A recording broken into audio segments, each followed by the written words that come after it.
प्यारे साथियों नमस्कार, कैसे हो आप सभी। मैं अविरल राणा स्वागत करता हूं आपके अपने परिवार में। तो साथियों एक बार कमेंट बॉक्स में बताओ आपकी कैसे हो। भैया शानदार और जिंदाबाद जबरदस्त है। और आपकी तैयारी कैसी चल रही है एक बार लगना चाहिए। भैया भैया एसएससी जीडी के चीते हैं और धुआं धुआं धुआं कर देंगे पेपर में। कब है पेपर भैया? भैया पेपर तो अभी फॉर्म फॉर्म भर दिया आप लोगों ने। हाँ जी, जो 31 दिसंबर है ना वो लास्ट डेट है और इसके बाद में कोई डेट ना बढ़ने के चांस है, क्योंकि आयोग ने बोल दिया इस बात का। तो जिस किसी मेरे भाई बहन ने फॉर्म ना भरा हो ना, फॉर्म सबमिट ना करा हो, तो उस फॉर्म को सबमिट कर दियो।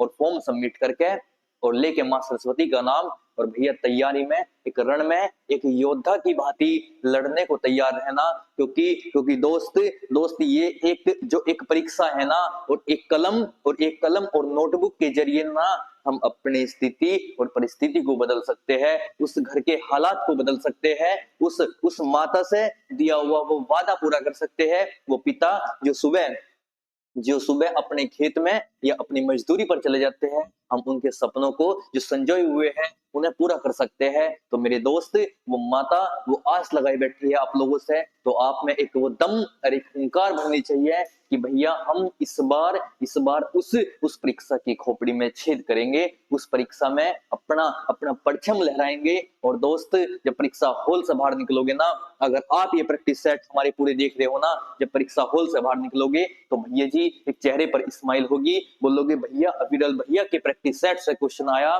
तो दोस्त लेकिन उम्मीद है, अभी परीक्षा नजदीक नजदीक भी नहीं कह सकते लेकिन टाइम है, और टाइम को देखते हुए जो प्रैक्टिस सेट चलाई जा रही है ना, जैसे कि प्रैक्टिस सेट आप बोर्ड पर देख रहे हो, इन प्रैक्टिस सेट को ना आप अपने हैंड रिटन नोट से ना बनाते चलना। जितना डिलीवर कर रहा हूं ना डाटा, जितना कंटेंट आपको दे रहा हूं, वो आपके नोट्स में प्रीफर होना चाहिए मेरे दोस्त, मेरी भाई, मेरी बहन। तो बताओ, चलिए क्वेश्चन नंबर फर्स्ट पर। तो साथियों क्वेश्चन नंबर फर्स्ट है हमारा, कौन सी नदी, क्या बोलोगे भैया जी, कौन सी नदी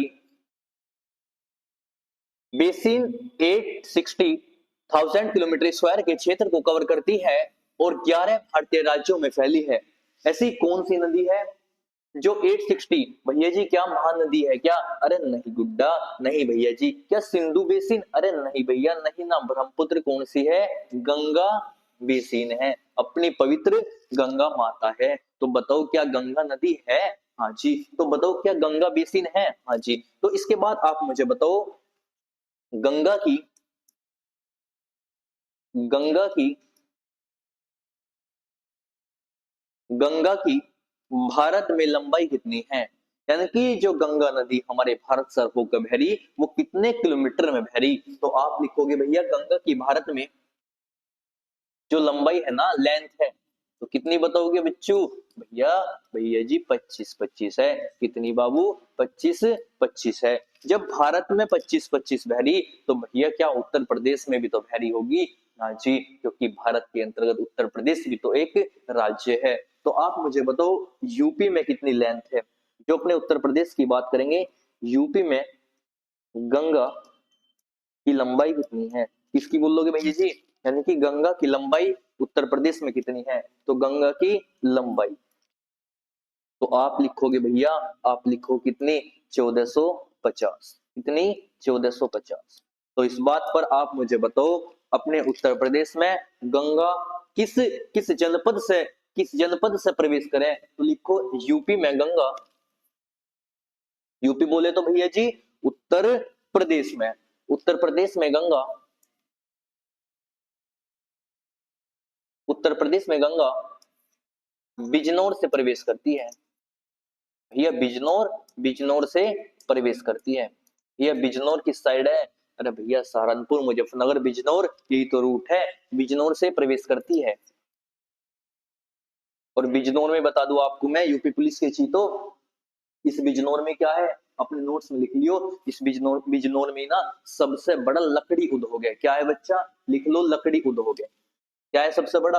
आप बोलोगे भैया जी क्या है? आप लिखोगे लकड़ी उद्योग।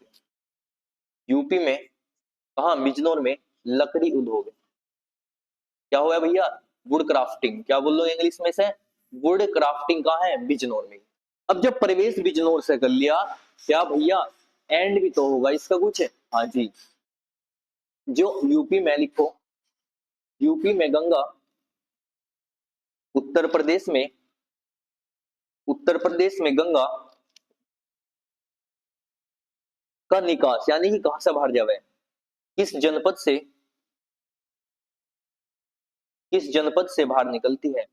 जो अपना उत्तर प्रदेश है उससे गंगा किस जनपद से बाहर निकलती है। भैया प्रवेश तो कहां से कर रही, भैया बिजनौर से कर रही। अब यूपी की बात करें बच्चों, और यूपी में जनपद से बाहर निकल रही तो लिखोगे वही बलिया। क्या बोलोगे, वही चित्तौड़गढ़ पांडे वाला बलिया। इसकी मिट्टी पर, बलिया की मिट्टी पर जन्मा था इतिहास के पन्नों में, इसने अपनी अलग गाथा लिखवा रखी चित्तौड़गढ़ पांडे। तो क्या बोलोगे, बलिया। अब पूछेगा जो उत्तर प्रदेश है, उत्तर प्रदेश में सबसे अधिक, जो सबसे अधिक गंगा है वो प्रदूषित कहां हो रही, तो आप लिखोगे यूपी में। ये सारे फैक्ट उतारते रहना। यूपी में, यूपी में सबसे अधिक गंगा कहां बोल रहा भैया जी, क्या लिखोगे, कानपुर में प्रदूषित है।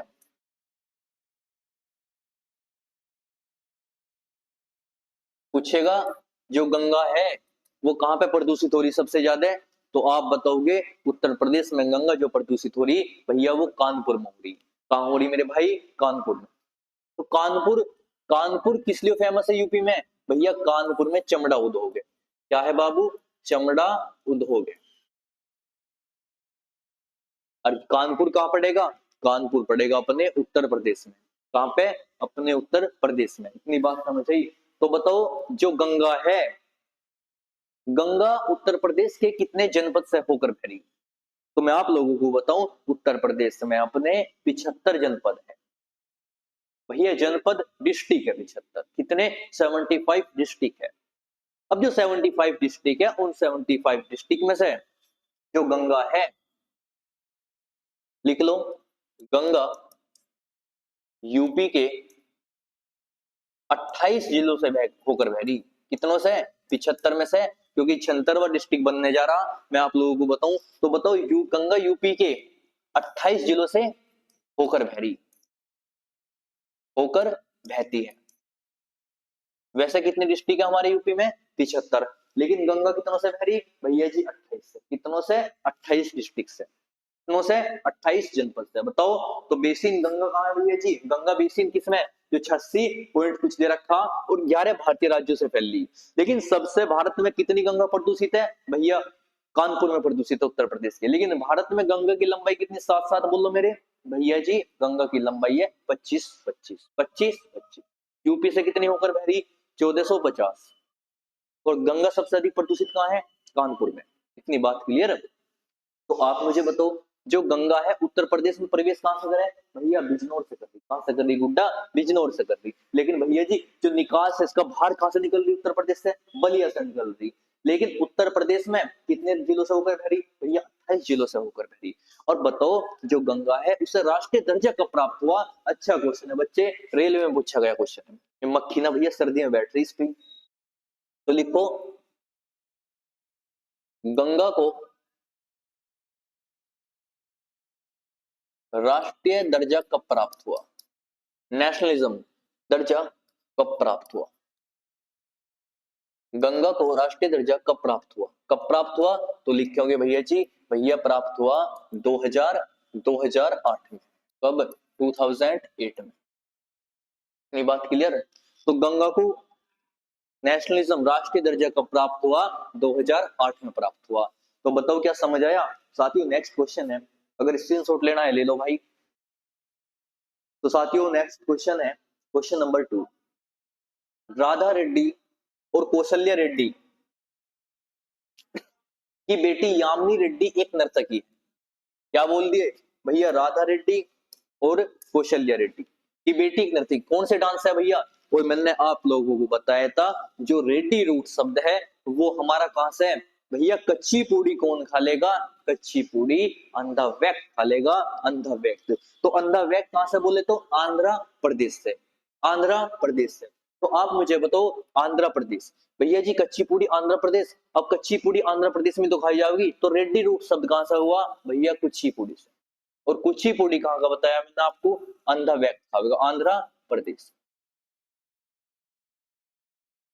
क्या बोल लोगे बच्चा? आंध्र प्रदेश। तो इसके बाद आप मुझे बताओ जितने रेड्डी रूट शब्द हैं, तो आप लिखोगे क्या भैया? राधा रेड्डी। तो राधा रेड्डी किससे है? बच्चा वो भी तो हिस्सा है, राधा रेड्डी भी कुचिपुड़ी से है। कुचिपुड़ी की एक नृत्यांगना है, डांसर है। तो भैया जी क्या राजा रेड्डी? हाँ जी, राजा रेड्डी भी सही है। क्या बोल लोगे? राजा रेड्डी। तो भैया और बताओ ना भैया जी, भावना रेड्डी। क्या बोल लोगे? भावना। भावना रेड्डी भी किससे है? कुचिपुड़ी आंध्र प्रदेश से। किससे? कुचिपुड़ी आंध्र प्रदेश। और लिखो भैया जी सोपन सुंदरी। क्या लिखोगे? सोपन। अब सोपन सुंदरी किससे है भैया? सोपन सुंदरी भी किससे है? वो भी तो कुचिपुड़ी से है। हाँ जी, किससे है? वो भी कुचिपुड़ी से है। कहाँ कुचिपुड़ी? आंध्र प्रदेश। तो आप मुझे बताओ मणिपुर से। मणिपुर से कौन कौन है? लिखो मणिपुर से झावेरी बहने। क्या बोल लोगे? झावेरी बहने। अब बच्चा ये ना चारों बहन थी, इनका नाम पड़ेगा झावेरी। क्या पढ़ा? झावेरी बहने। तो झावेरी बहनों से क्या समझ आया? पहले लिखो, पहला नाम है कलर से ही दिख रहा भैया, पहला नाम लिखो दर्शना। बच्चे कलर समझ आ रहा है नहीं आ रहा? भैया नहीं आ रहा कलर समझ, तो कोई नहीं बाबू चेंज कर लेंगे। तो कलर है ये। आओ पहला नाम क्या हुआ भैया जी? दर्शना। क्या नाम है? दर्शना। सेकंड नाम लिखो सुरवना। क्या लिखोगे? सुरवना। इसके बाद में थर्ड नाम बताओ आप मुझे। लिखोगे भैया जी, थर्ड नाम है नैना। क्या लिखोगे? नैना। तो दर्शना, नैना, सुरवना और भैया चौथी कौन बचेगी? फोर्थ नाम कौन है? रंजना। क्या नाम है? रंजना। तो आप मुझे बताओ क्या जो दर्शना है, दर्शना कौन सी है? झावेरी बहने मणिपुर से है। कहां से? मणिपुर से है। जो सुरवना है भैया जी ये कहां से है? सुरवना। भैया ये भी तो अब चमक रहा, भैया ये भी तो मणिपुर से है, इन्हें तो झावेरी बहने बोलना है मणिपुर से। कौन से है? मणिपुर से। तो आप मुझे बताओ जो नैना है और जो रचना है ये भी कहां से है? मणिपुर। तो भरतनाट्यम कहाँ का बच्चू? भैया तमिलनाडु। क्या भैया? तुम मिलना आना। भरत नाम का एक आदमी कह रहा तुम मिलना आना। कहाँ? तमिलनाडु में आना। कहाँ पे आना? तमिलनाडु में। तो कथक से बताओ गुड्डे, कथक लिखोगे आप चर्चित नाम बिरजू महाराज। क्या लिखोगे?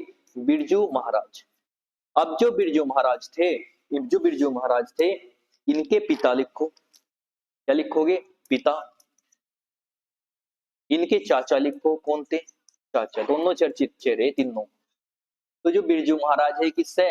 कथक से। और कथक नॉर्थ ईस्ट में, उत्तर प्रदेश में एक लखनऊ घराना पड़ता है। तो पिता कौन थे? अच्छन महाराज। क्या बोल लोगे?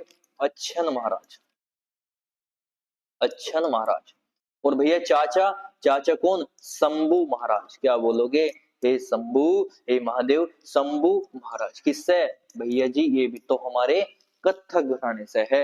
और मैंने बताया था गुड्डू आपको बच्चों, थकते कहाँ के लोग नहीं भैया जी, अपने उत्तर प्रदेश के लोग नहीं थकते, बहुत मेहनत करे हमारे उत्तर प्रदेश में। तो बताओ कथक भी कहाँ पहुंचोगे? यूपी में। और यूपी में भी कहाँ पहुंचोगे भैया जी? लखनऊ घराना। कौन सा? लखनऊ घराना। और लखनऊ घराने में मैंने नाम बताए थे आपको भैया जी, अब बताने की जरूरत ना, अब तो हमारे नोट्स में है। तो बताओ फिर भैया, सितारा देवी थी। हाँ जी। इसके बाद बताओ कुमुदनी लखिया थी। और भैया शाश्वती सेन, वंदना सेन, अच्छन महाराज, लक्षण महाराज, शंभू महाराज, बिरजू महाराज। और बताओ भैया जी और कौन थे? तो इतनी बात समझ आई। लेकिन आप मुझे बताओ जो इनके बिरजू महाराज के पिता है वो कौन है? अच्छन। चाचा शंभू महाराज। तो क्लियर। तो क्वेश्चन नंबर थर्ड है साथियों, देवप्रयाग में भागीरथी से मिलती है। क्या मिलती है भैया जी? क्या मिलती है? आप बताओगे भैया जी अलकनंदा। कौन सी? अलकनंदा। कितने प्रयाग है हमारे? लिखो पंच प्रयाग। कितने? पंच प्रयाग। पंच प्रयाग। अब जो पंच प्रयाग है इनमें से कौन कौन से? एक लिखो पहला विष्णु प्रयाग। विष्णु प्रयाग। अब सेकंड कौन सा भैया जी? जल्दी बताओ भैया, सेकंड कौन सा? विष्णु प्रयाग होगा। हाँ जी, फिर है सेकंड हमारा नंद प्रयाग। क्या बोलोगे बाबू? नंद प्रयाग। तो लिखो नंद प्रयाग। और थर्ड मुझे बताओ आप भैया, थर्ड बताओगे हम कौन सा बताओगे भैया जी? कौन सा? रुद्र प्रयाग। कौन सा है? रुद्र प्रयाग। रुद्र प्रयाग। और फोर्थ कौन सा भैया? कर्ण प्रयाग। क्या बोलोगे? कर्ण प्रयाग। और एक कौन सा भैया? देव प्रयाग। तो हमारे कितने हैं? पंच प्रयाग है। कितने बाबू? पंच प्रयाग है।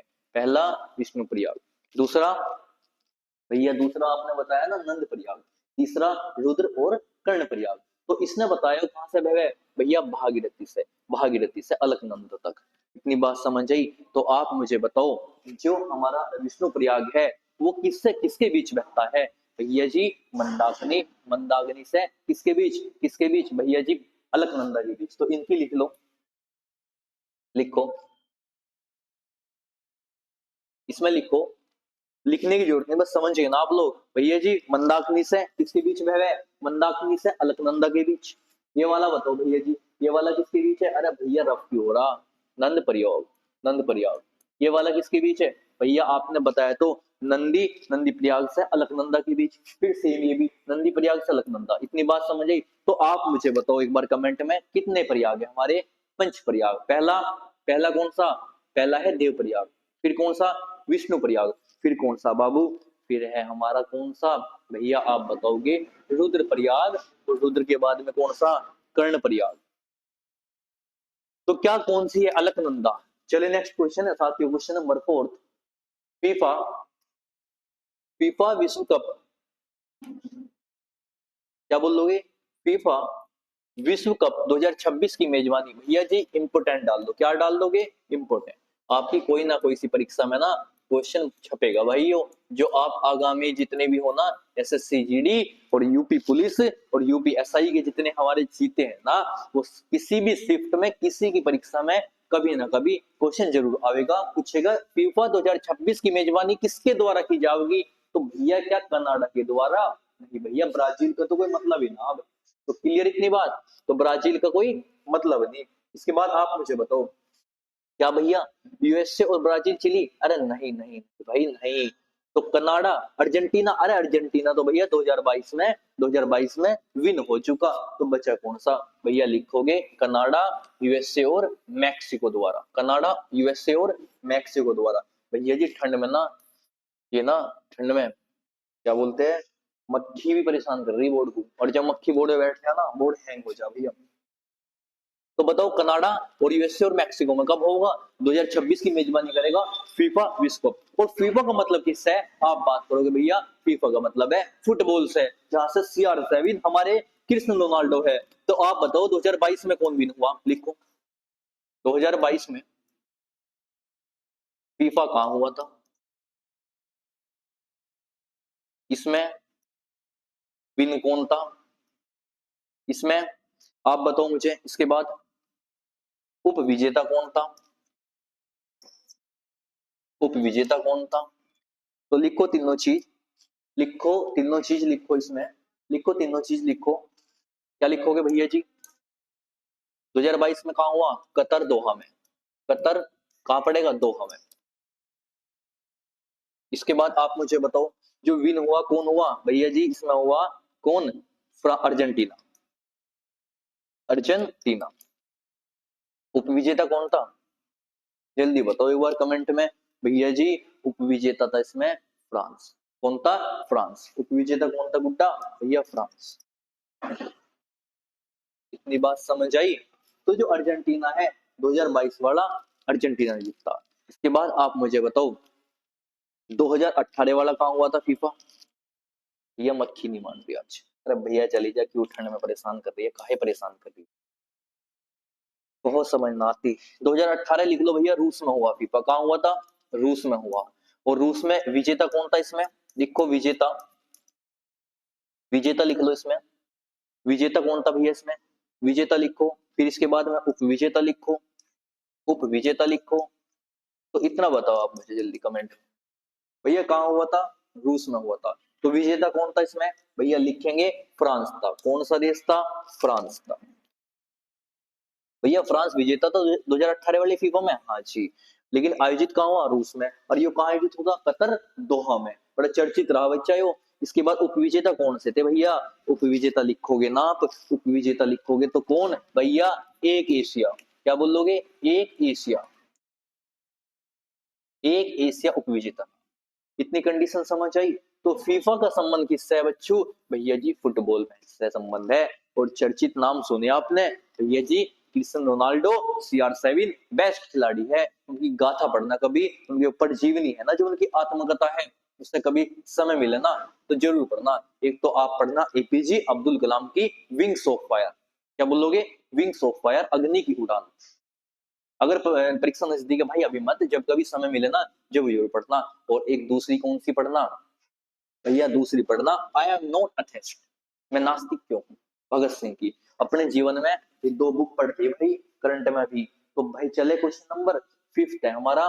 भारत का प्रसिद्ध प्रारंभिक, भारत का क्या बोलोगे?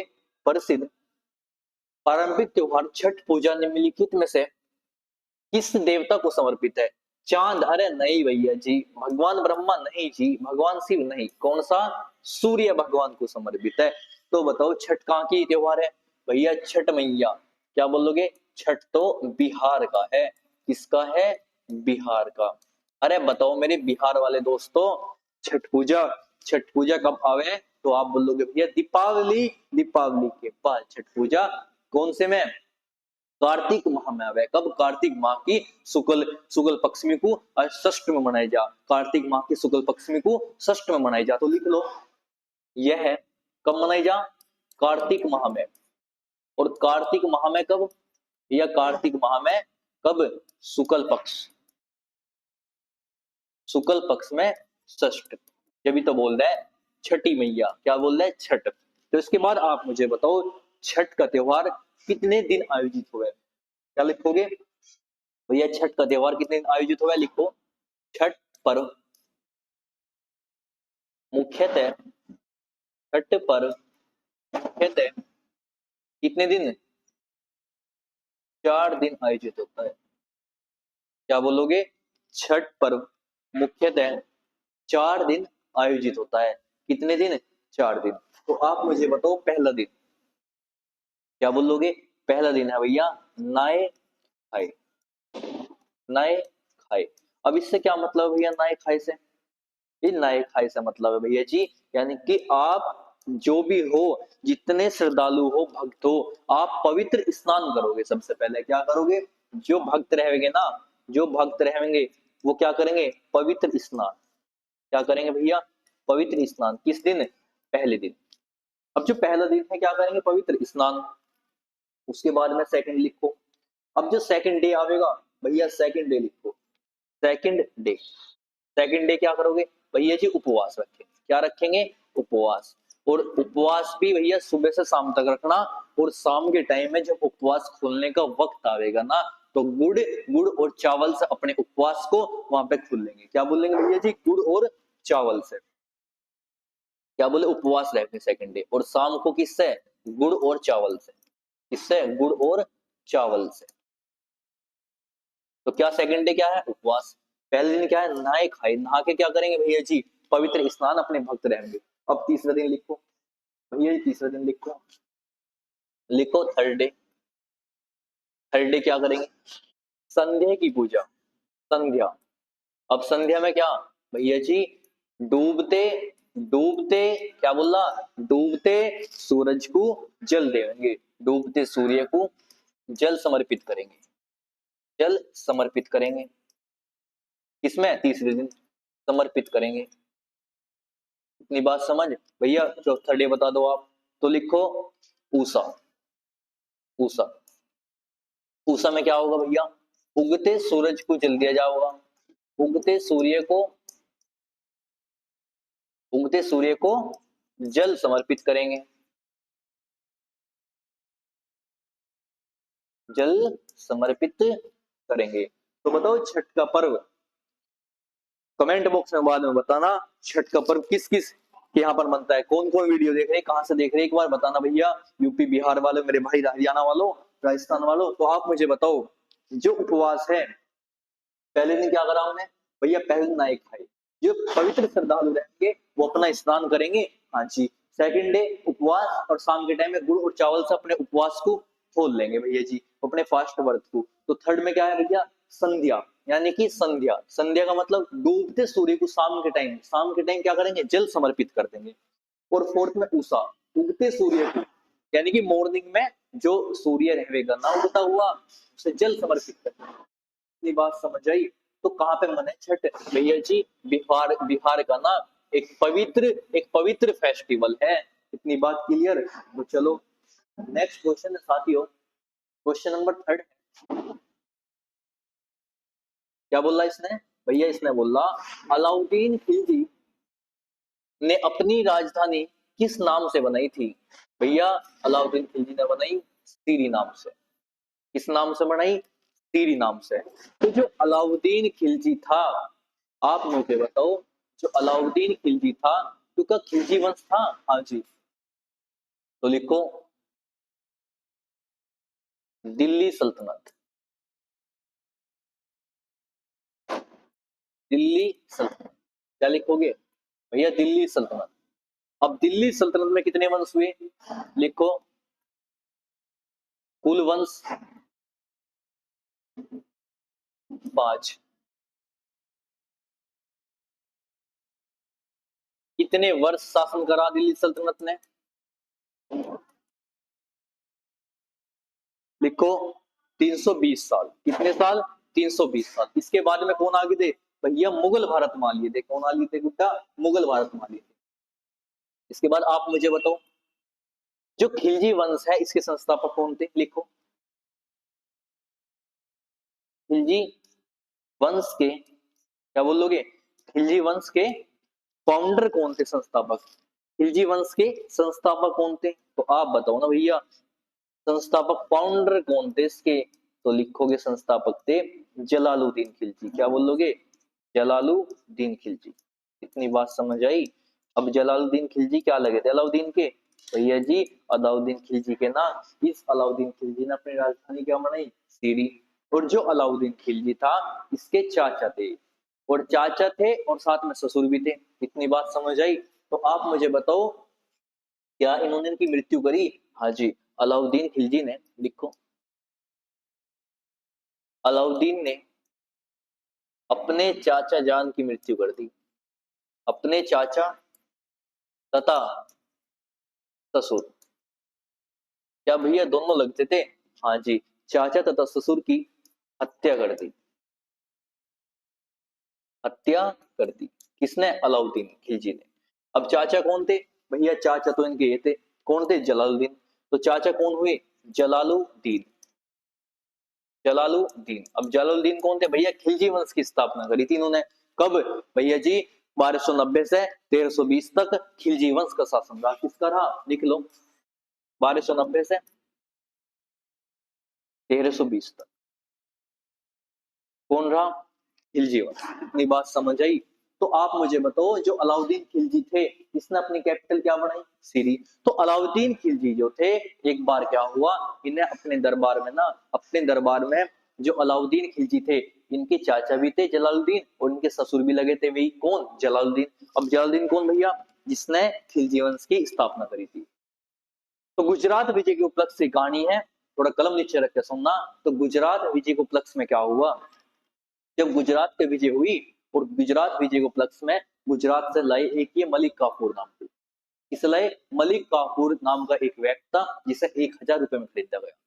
क्योंकि पहले ना बच्चा, आदमियों का ना बाजार लगता था, जैसा आज खेल और खिलौनों का बाजार लगा है ना, सेम ऐसे ही राजा, राजवाना हर एक नागरिक को अपनी बोली पर खरीदते थे। इतनी बात समझ आई। तो कितने रुपए में खरीदा मलिक काफूर को, 1000 रुपए में। तो लिखो गुजरात से,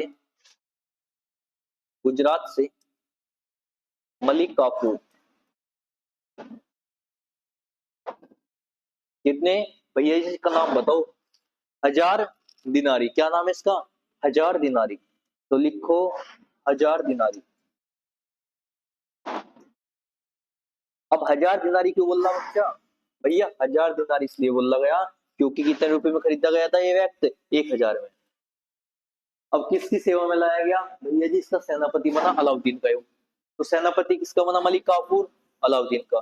भैया ये एक ट्रांसजेंडर था, ना तो पुरुष ना महिला, आप समझ सको ना, ट्रांसजेंडर था। अब इसे प्रेम हो जा अलाउद्दीन को इस पुरुष से, किससे? भैया जी मलिक काफूर से। और जब प्रेम हुआ तो बोला जी आप हमारे लिए क्या कर सको?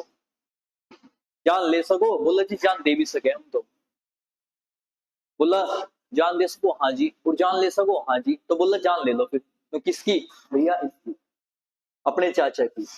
भैया जलालुद्दीन खिलजी की जान ले ली, खंजर घोंप दिया पीछे से। किसने? मलिक काफूर ने। किसके? जलालुद्दीन खिलजी के। किसके कहने पर? अलाउद्दीन। तो जो अलाउद्दीन खिलजी का सेनापति था कौन था? मलिक काफूर। कहां से लाए थे? गुजरात से।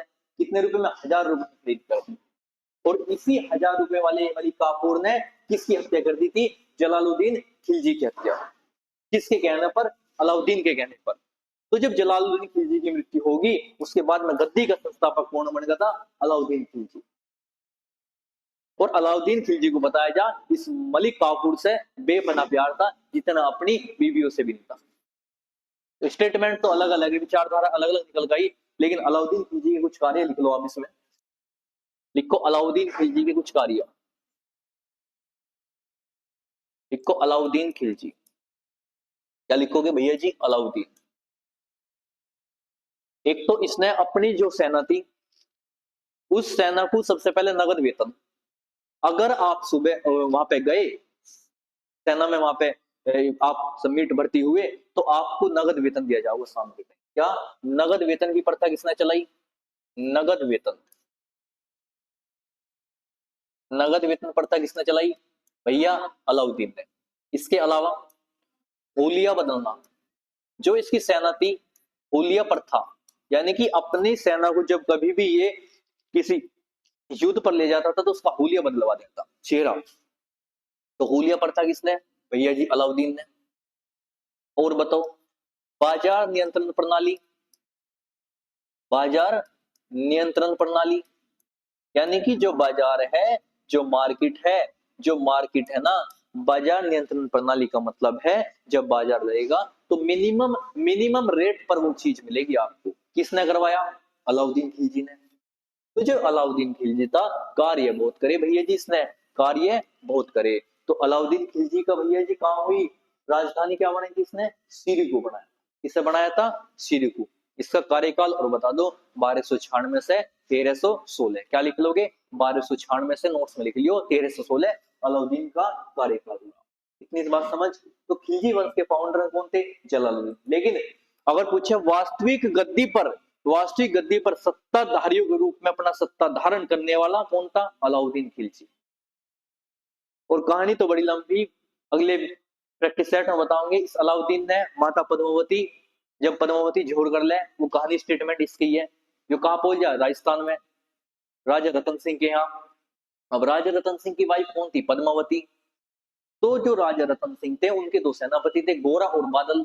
तो इतिहास के किस्सों में गोरा बादल का नाम अलग रूप में लिखा गया दोस्त। और गोरा बादल रानी पद्मावती को बचते बचते अपनी जान न्यौछावर कर दे इस अलाउद्दीन से। लेकिन माता रानी पद्मावती भी माता सल्यूट है उसे, आज की नारियों से 100 गुना अच्छी थी। आज तो बस भैया रीलबाजी चल रही। हमारी जो आज की पीढ़ी है ना, वो जो हमारी जनरेशन है ना, वो रील स्क्रॉल करने में जा रही। क्योंकि क्योंकि जो विवेकानंद जी ने बात कही थी कि जो हमारा स्वाभिमान है ना, कि आने वाली जो हमारी नस्लें होगी वो नस्लें नाबूद हो जाएगी इस चक्कर में। किसी के पास कुछ वक्त नहीं पढ़ने का। लेकिन माता रानी पद्मावती ने ना अपना जोहर कर लिया था। अब जोहर का मतलब 30 से 40 हजार का आग में कूद गई थी इस अलाउद्दीन से बचने के लिए। इससे इस अलाउद्दीन से। तो अलाउद्दीन का बड़ा अच्छा स्टेटमेंट आया, बोला जी हार के जीत के भी हार गया। क्या बोला? जीत के भी हार गया। क्योंकि राणा रतन सिंह को इन्होंने मौत के घाट उतार दिया था रणभूमि में। गोरा बादल की हत्या हो चुकी थी और रानी पद्मावती बची थी अपनी अपनी जो उनकी सहपाठी मित्र थे ना उनकी साथ में, और आग में जिंदा जल गई थी। बोला जी जीत के भी हार गया। और फिर अलाउद्दीन खिलजी खिलजी बोला जीत के भी हार गए। स्टेटमेंट बड़ी कहानी है। तो आओ फिर नेक्स्ट क्वेश्चन पर कभी बताएंगे आपको कहानी। क्वेश्चन नंबर है साथियों 7। कुचिपुड़ी नृत्य शैली का नाम एक गांव के नाम पर रखा गया। उस गांव का नाम बता दो पहले तो आप मुझे, और तथा आंध्र प्रदेश के निम्नलिखित किस जिले में मौजूद है। जिला बता दो और गांव का नाम भी बता दो।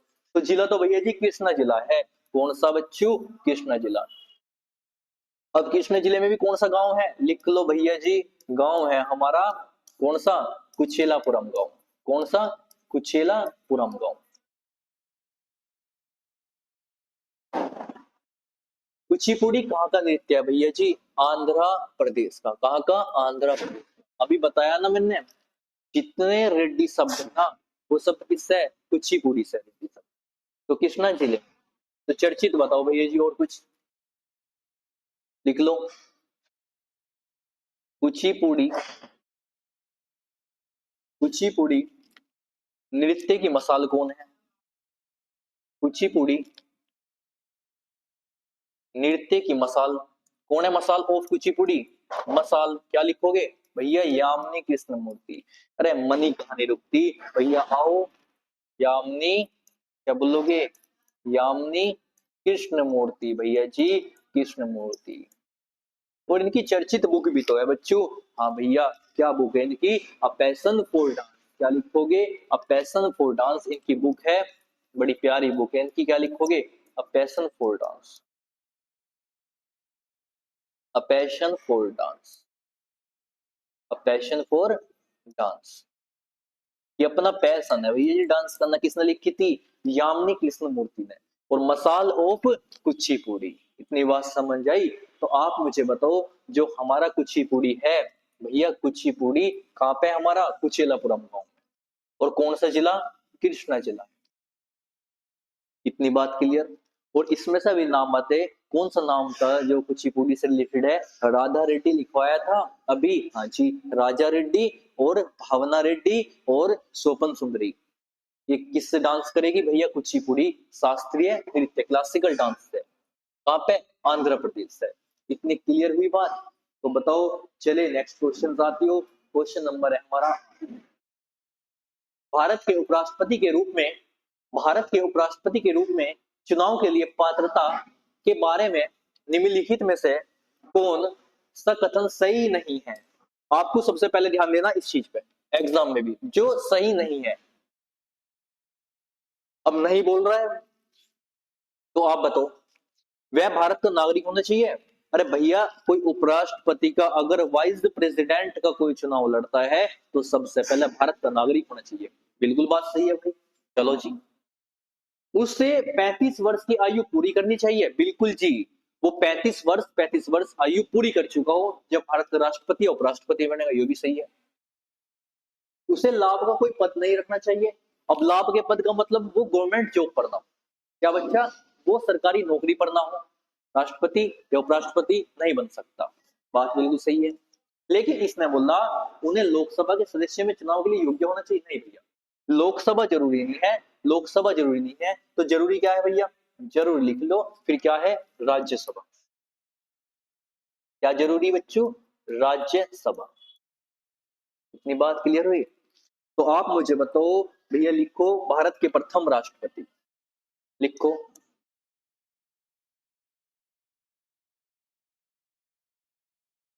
भारत के प्रथम उपराष्ट्रपति।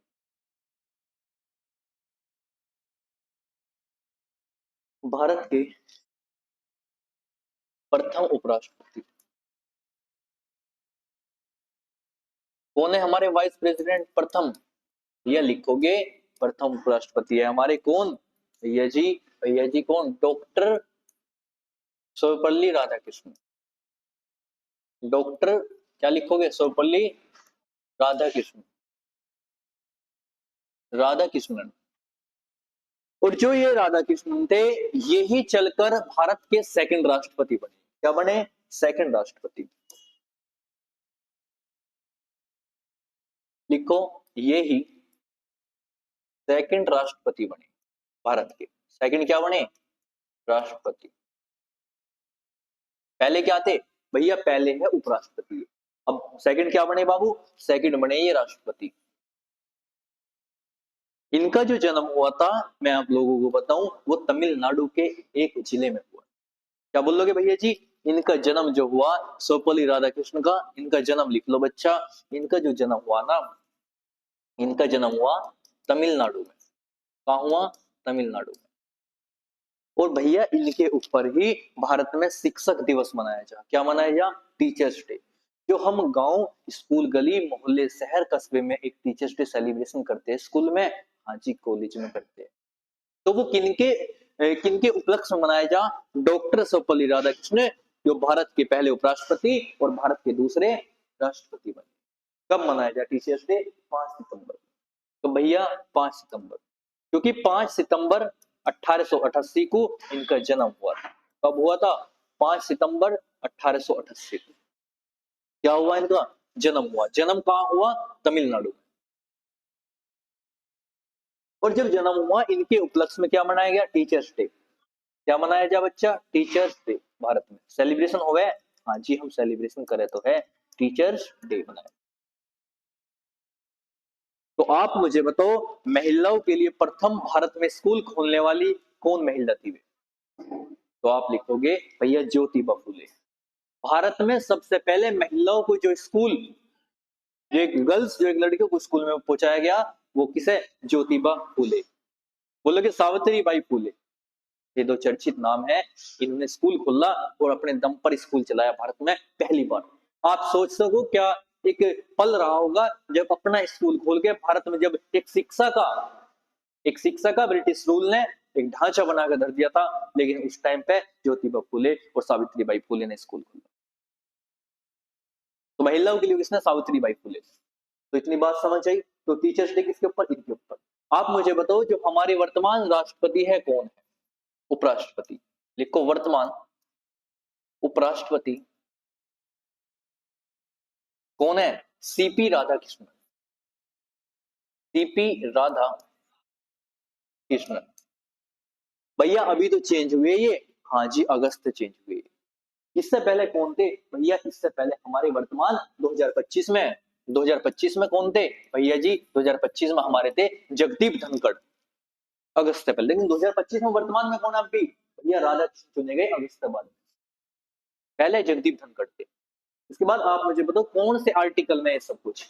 तो जो हमारे, इनकी आयु कितनी होनी चाहिए? 35 होनी चाहिए, भारत का नागरिक हो, और इसके बाद में लाभ के पद पर ना हो। लेकिन क्या भैया राज्य लोकसभा? नहीं जी, कहाँ? राज्यसभा में होना चाहिए। इसके बाद आप मुझे बताओ एक आर्टिकल लिखो आप इसमें, कर दे रफ इसे, ले स्क्रीनशॉट भाई, इसे रफ करते हैं। भाई अगले पेपर नहीं लग रहा इसमें ना, पीडीएफ लग रही है, अगले पेपर पे जा नहीं सकते हम स्क्रीन पे, तो इस पे रफ करके बताना पड़ेगा ना। तो बताओ चले फिर, कल से ऐसा करेंगे ना, जब एक पेपर एक फोल्डर पे रह करिए ना, कुछ डाटा रह गया उस अगले पेज पे करा देंगे, ऐसे एक खाली रख लेंगे पेपर, है ना। आओ फिर देखो उपराष्ट्रपति के आर्टिकल, क्या लिखोगे? उपराष्ट्रपति के क्या लिखोगे बाबू? उपराष्ट्रपति के अनुच्छेद, उपराष्ट्रपति के अनुच्छेद।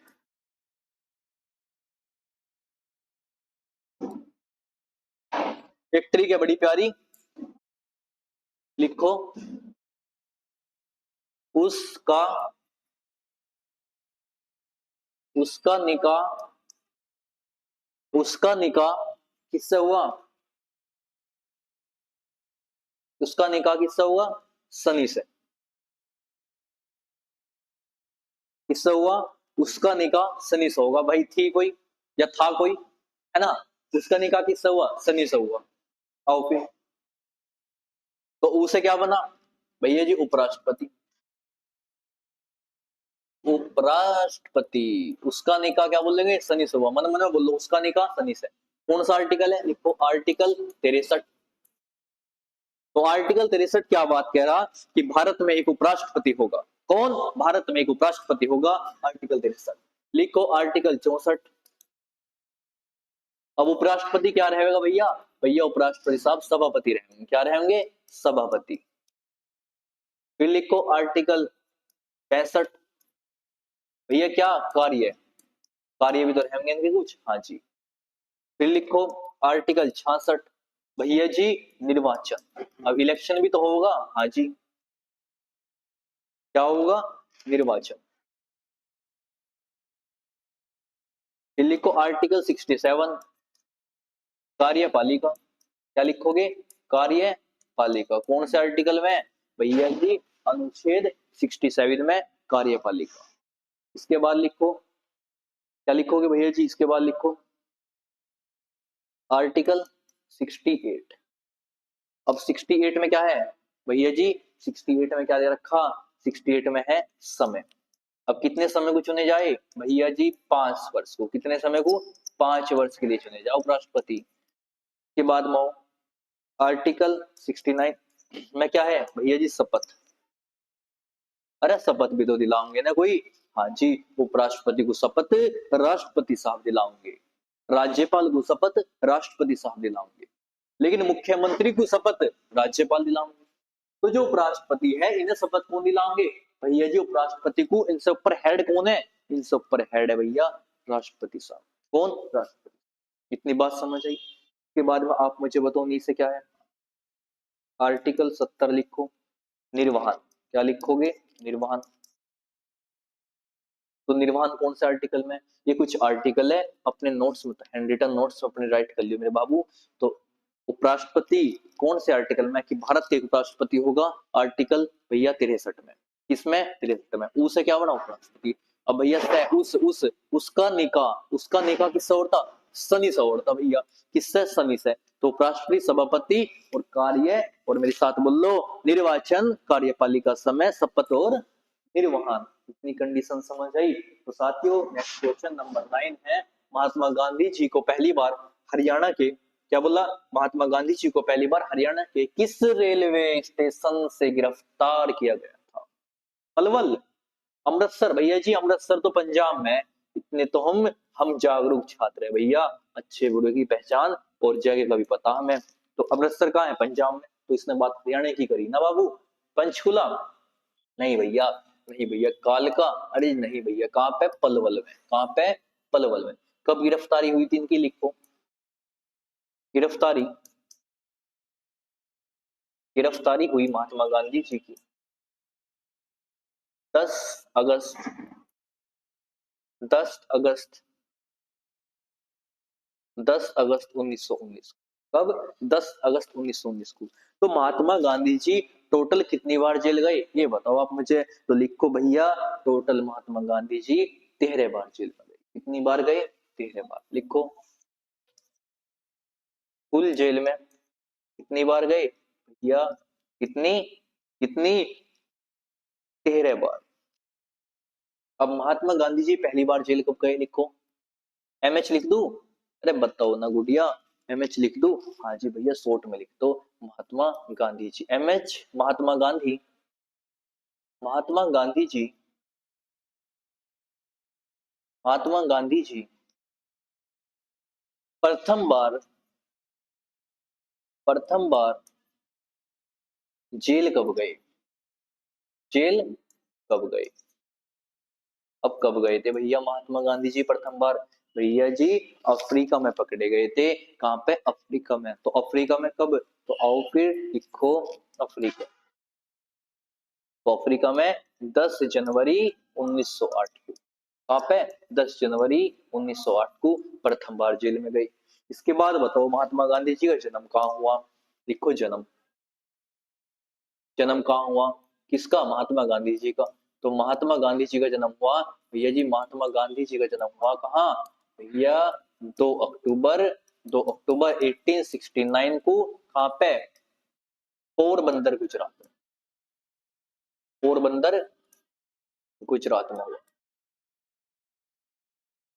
पोरबंदर गुजरात में इसका महात्मा गांधी जी का जन्म हुआ। इसके अलावा आप मुझे बताओ जो महात्मा गांधी जी है उनका प्रथम आंदोलन कौन सा रहा? तो आप बात करोगे भैया चंपारण आंदोलन, बिहार में बुलाने वाले राजकुमार शुक्ल जी। तो राजकुमार शुक्ल जी ने क्या बुलाया जब भी दक्षिण अफ्रीका से अपनी लॉ की पढ़ाई करके गए? जी महात्मा गांधी जी आप बिहार में आ जाओ, और बिहार में एक चंपारण जिला है, आप इसमें आंदोलन की मुहिम स्टार्ट करो, क्योंकि जो ब्रिटिश हुकूमत थी वो हम पर दबाव बना रही थी। काहे भैया दबाव बना रही थी? तो समझो। लिखो महात्मा गांधी जी दक्षिण अफ्रीका से, दक्षिण अफ्रीका से कब आए? 9 जनवरी 1915 को भारत आए। और इसी दिन क्या मनाया जा भाई? इसी दिन मनाया जा प्रवासी दिवस। क्या मनाया जा? प्रवासी दिवस। पूछेगा प्रवासी डे कब मनाया जा? 9 जनवरी को। कब? 9 जनवरी को क्या मनाया जा? आप बात करोगे भैया जी प्रवासी दिवस। तो कब आए थे? 1915 में। कौन? महात्मा गांधी जी 1915 में भारत आए। हाँ जी। क्या मनाया जा? प्रवासी दिवस। महात्मा गांधी जी को गोली से किसने मारी थी? गोली किसने मारी थी भैया जी? नाथुराम गोडसे ने। किसने? नाथुराम गोडसे ने गोली मार दी थी महात्मा गांधी जी को। चले नेक्स्ट क्वेश्चन। और फिर क्वेश्चन नंबर साथियों 10, निम्नलिखित में से कौन सा पुरातात्विक स्थल गुजरात के राज्य के बाहर है? भैया गुजरात के बाहर कौन खेल रही थी? भैया राखी खेल रही थी। कौन खेल रही थी? गुजरात के बाहर राखी खेलने गई थी। तो राखी गढ़ी कहाँ है? गुजरात में। और साथियों हड़प्पा का सबसे बड़ा स्थल है, लिखो। हड़प्पा का क्या बोल रहा? हड़प्पा का सबसे बड़ा स्थल कौन सा? राखी गढ़ी। तो हड़प्पा का सबसे बड़ा स्थल, सबसे बड़ा स्थल है राखी गढ़ी। इतनी बात समझ आई? आप मुझे बताओ हड़प्पा की स्थापना कब हुई? किसकी? भैया हड़प्पा की। आप मुझे बताओ फिर मोहनजोदाड़ो की स्थापना कब हुई? लिखो हड़प्पा। हड़प्पा की स्थापना किसने करी?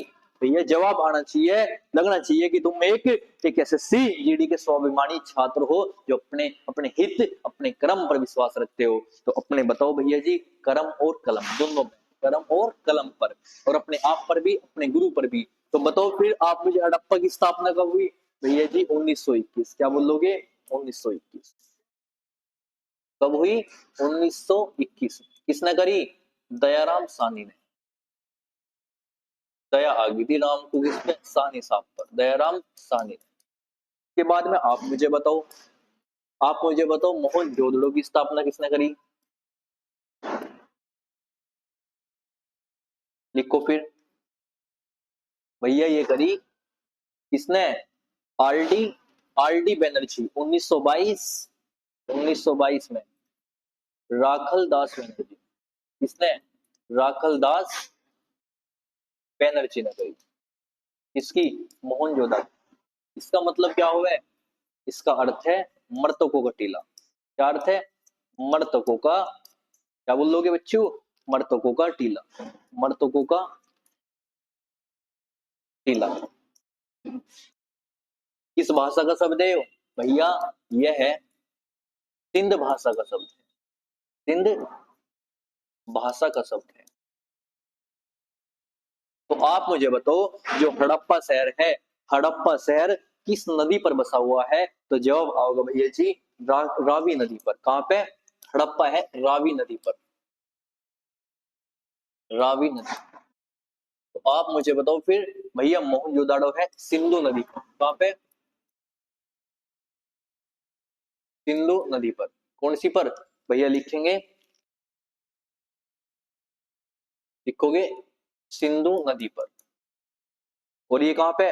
भैया जी ये है हमारा रावी नदी पर। कौन सी पर बाबू?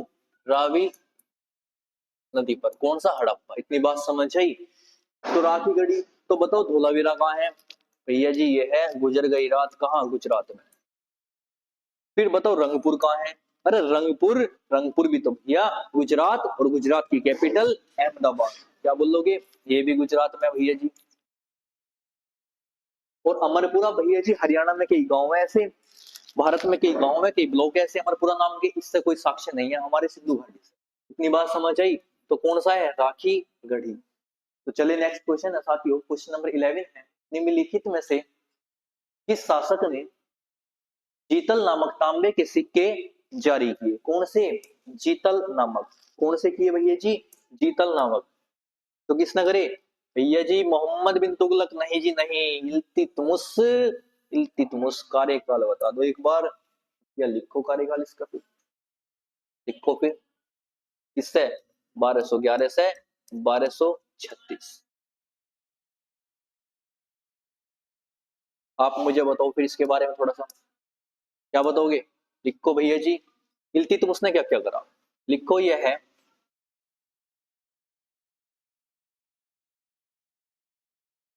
यह गुलाम वंश का शासक था। यह गुलाम वंश का क्या था? शासक था। और लिखो फिर, यह है यह है यह है गुलाम वंश में वास्तविक संस्थापक बना। यह गुलाम वंश में क्या बना भैया? वास्तविक संस्थापक बना। अच्छा बताओ, जब भैया जी ये वास्तविक है, इससे पहले कौन था? भैया आप बताओगे, इससे पहले थे हमारे कौन? हमारे कुतुबुद्दीन ऐबक ने गुलाम वंश की स्थापना कर दी थी। लेकिन वास्तविक संस्थापक कौन बना? इल्तुतमिश बना। कौन बना? इल्तुतमिश। इसके बाद आप बताओ, इल्तुतमिश ने क्या क्या कार्य करे? लिखो। क्या करा? इक्ता प्रणाली चलाई। इक्ता प्रणाली किसने चलाई? इसी ने। और इनकी पुत्री का नाम बता दो, जबरदस्त आंसर आना चाहिए। लिखो भैया जी, रजिया सुल्तान। कौन थी भैया जी? रजिया सुल्तान। किनकी पुत्री है? लिखो, इनकी पुत्री। एक सेकंड बच्चा, इनकी पुत्री का नाम लिखो। लिखो पुत्री। तो बताओ पुत्री कौन थी? भैया रजिया सुल्तान। कार्यकाल बताओ आप मुझे इनका। लिखो। अब पिता की हत्या कब होगी? भैया जी 1236 में। तो कार्यकाल क्या हुआ? 1236 से 40 तक। 1240 तक भैया, बस 4 साल। हाँ जी, इनकी भी मृत्यु हो गई थी कैथल हरियाणा के पास, वहां के डाकुओं ने कर दी थी। किसकी हत्या? रजिया सुल्तान। तो बताओ, रजिया सुल्तान है भारत की प्रथम महिला शासिका बनी। और स्टेटमेंट इतिहास में कुछ ऐसा है, तो इतिहास में जो लिख रहा है, ऐसा लिख रहा है कि अगर रजिया सुल्तान एक महिला ना होती, तो इतिहास के पन्नों में, बड़े राजाओं में रजिया सुल्तान का नाम होता। तो बताओ किसकी पुत्री थी? भैया जी इल्तुतमिश की। और बताओ इल्तुतमिश ने क्या करा? भैया जी, इन्हें मकबरा शैली का जनक कहा जा। मकबरा शैली का जनक कहा जा, फाउंडर। अब मकबरे थे, जैसे आपने सुनो अकबर का मकबरा, हुमायूं का मकबरा, जहांगीर का मकबरा, शाहजहां का मकबरा एंड टाउन, क्या बोले थे? टोन। तो मकबरा शैली का जनक कौन था भारत में? जनक कहा जाता है भैया इल्तुतमिश थे। तो आप मुझे बताओ, भारत का प्रथम मकबरा कौन सा? लिखो। भारत का प्रथम मकबरा सुल्तानगढ़ी का मकबरा। सुल्तानगढ़ी सुल्तानगढ़ी का क्या है? ये सुल्तानगढ़ी का मकबरा है। कहां पे है बच्चा? भैया दिल्ली में है। कहां पे है वो? दिल्ली में। तो पूछेगा कि भारत का सबसे पहला मकबरा कौन सा? सुल्तानगढ़ी का मकबरा। लेकिन भारत में मकबरा शैली के जनक कौन है? तो इल्तुतमिश है, जिनकी पुत्री रजिया सुल्तान है। तो जो मोहम्मद बिन तुगलक किससे है? ये जी तुगलक वंश है। फिरोज शाह तुगलक, ये भी तुगलक वंश है। कुली कुतुब शाह, ये नहीं है, कुछ नहीं है। तो आप मुझे बताओ, जो इल्तुतमिश थे, इल्तुतमिश ने और क्या क्या चलाया? लिखो। चांदी का टका, जीतल चलाया। हाँ जी, चांदी का टका बोले तो रुपया। किसने चलाया? ये भी इल्तुतमिश ने चलाया। इसके अलावा इक्ता प्रणाली चलाई। और बताओ भैया जी, इन्होंने और क्या क्या चलाया?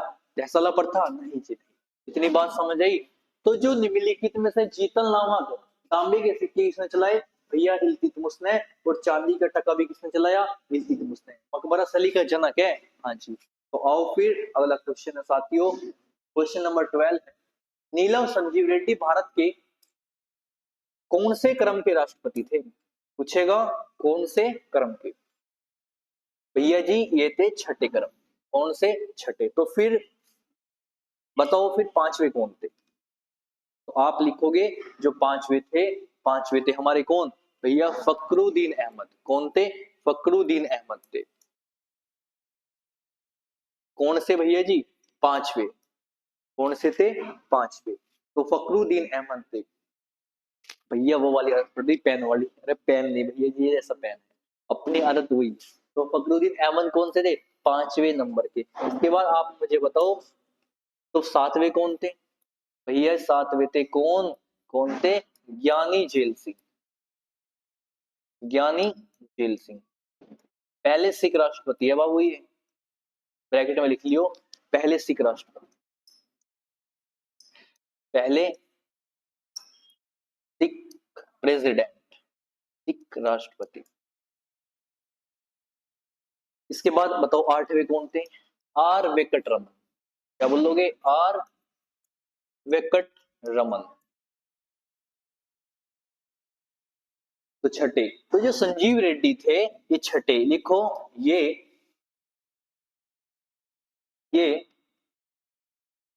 आंध्र प्रदेश के क्या बोलोगे ये आंध्र प्रदेश के क्या रहे सीएम रहे। आंध्र प्रदेश के प्रथम सीएम थे।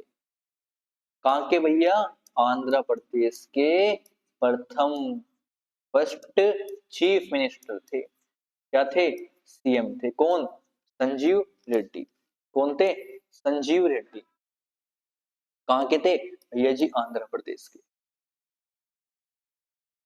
इसके अलावा लिखो पहले गैर कांग्रेसी पहले पहले गैर कांग्रेसी राष्ट्रपति बने। पहले गैर कांग्रेसी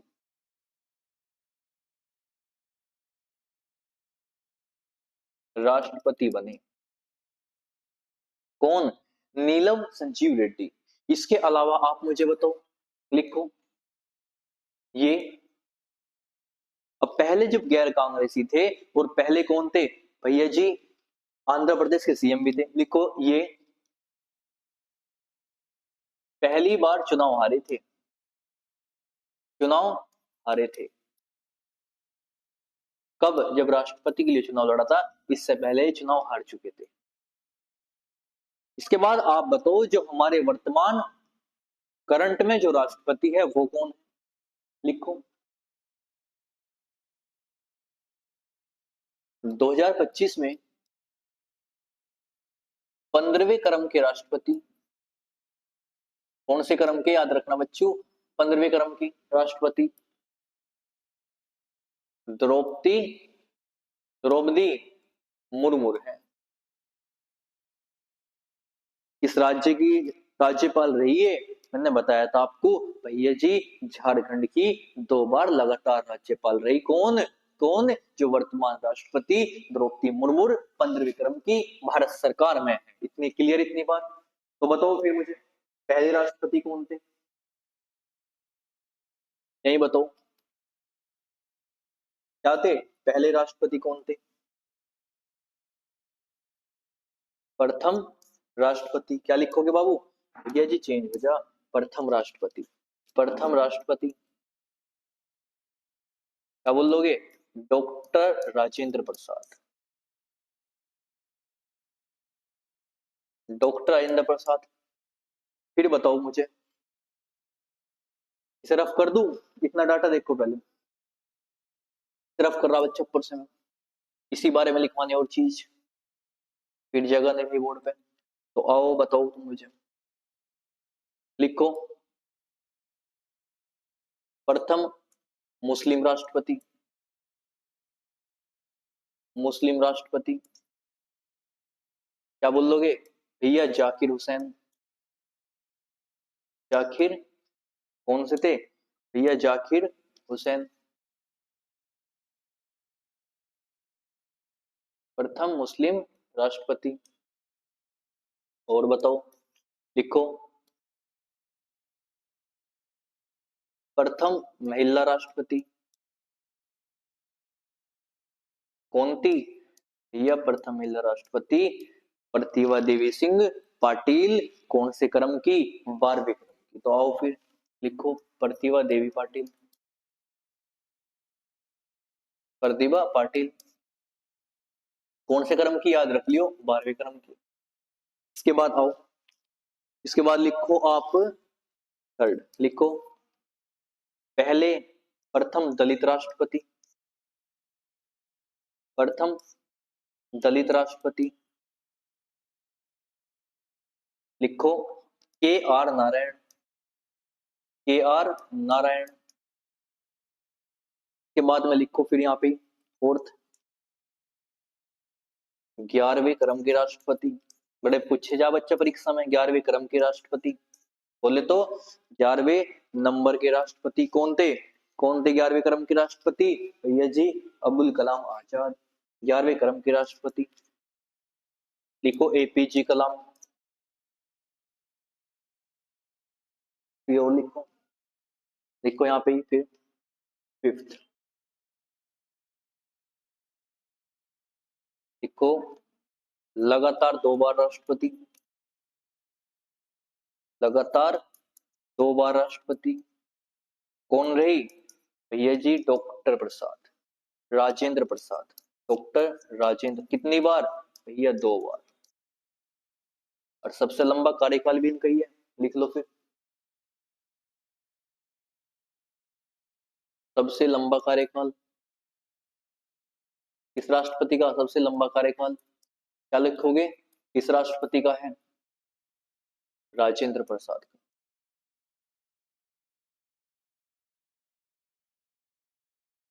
इतनी बात समझ आई। इसके बाद में आप मुझे बताओ, अभी बताई थी जो द्रौपदी मुर्मू है कौन से क्रम के राष्ट्रपति है, यह जी 15वें क्रम के। तो आओ क्वेश्चन नंबर नेक्स्ट साथियों 13, सिंधु घाटी सभ्यता का उत्तरी स्थल कौन सा है, उत्तरी पूछा ना, तो भैया जी उत्तरी कौन सा, अरे राखीगढ़ी, ये तो भैया कोई सा स्थल नहीं है, ये नहीं है बाबू कोई सा स्थल। कालीबंगन नहीं भैया, ये भी नहीं है। लोथल नहीं, कौन सा बचा, मांडा, कौन सा बचा, मांडा। तो मांडा कहाँ पड़ेगा, भैया जी जम्मू कश्मीर में। आओ तो फिर चारों लिख लो, ये कैसे बनाओ अपनी फिगर अपनी कॉपी में, यहाँ लिखो नॉर्थ, पता है, हाँ जी भैया इतना तो पता है हमें, रीजनिंग के भी छात्र हैं हम, पढ़ते हो रीजनिंग, भैया जी मजा ही आ जाओगा फिर। तो आओ फिर नीचे क्या है, भैया जी साउथ, इधर क्या है, या वेस्ट, क्या बोल लेंगे, पश्चिम, इसे क्या बोल लेंगे, उत्तर, इसे क्या बोल लेंगे, दक्षिण, और बचा क्या, ईस्ट, ईस्ट बोले तो पूर्व। जो ये चारों डायरेक्शन है, इसके बाद मैं आपको बताऊं इन चारों में, तो इसने पूछा उत्तरी में, तो उत्तरी में क्या है हमारे, मांडा, क्या है, मांडा, लिखो मांडा। मांडा कहां पड़ेगा, लिख लो शॉर्ट में, जम्मू कश्मीर में, जम्मू कश्मीर, जम्मू कश्मीर में। भैया किस नदी पर है, लिखो नदी का नाम, चेनाब नदी पर, चेनाब नदी पर।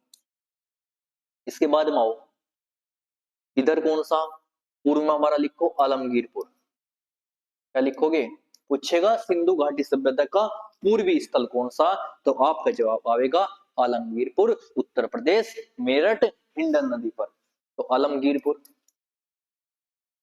कहाँ है बाबू, भैया जी मेरठ में अपने, तो अब मेरठ में भी कहाँ, कौन सी नदी, जब यहाँ पे चेनाब है तो यहाँ पे हिंडन नदी बह रही, हिंडन नदी। मेरठ बोले तो भैया यूपी में, कहाँ पे, यूपी में, उत्तर प्रदेश में। नेक्स्ट में बताओ, भैया दैमाबाद, दैमाबाद कहाँ पे, महाराष्ट्र में, कौन सी नदी, परवरा नदी, क्या बोलेंगे एमएच, भैया महाराष्ट्र। आओ फिर पश्चिम में, लिखो सुत कंगडोर, सुत कांगेडोर। अब सुत कांगेडोर कहाँ पे बच्चों, भैया जी सुत कांगेडोर है हमारा बलूचिस्तान में, कहाँ पे, बलूचिस्तान में। अब बलूचिस्तान कहाँ पड़ेगा, भैया जी, भैया बलूचिस्तान में, सुत कांगेडोर कौन सी नदी पर है, लिख लो दासक नदी पर, दासक नदी पर। क्या समझ आए, कौन सा पूछा था, उत्तरी। अब हमने जो आपको चारों करा दी, बच्चा पूछ लेगा कि सिंधु घाटी सभ्यता का पूर्वी स्थल कौन सा, तो आपका जवाब आना चाहिए भैया पूर्वी है आलमगीरपुर, मेरठ वाला, यूपी। पूछ लेगा दक्षिणी स्थल कौन सा, तो दैमाबाद, महाराष्ट्र। उत्तरी कौन सा?